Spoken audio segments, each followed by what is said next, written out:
In this video, we got to talk about something real, not rates, not load boards, not contracts. Something that affects every driver on the road.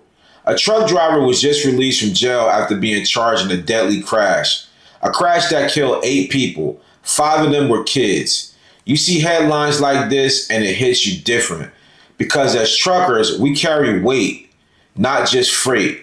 So on this video, I'm breaking down exactly what happened and what you need to learn from it so you never end up in a situation like this.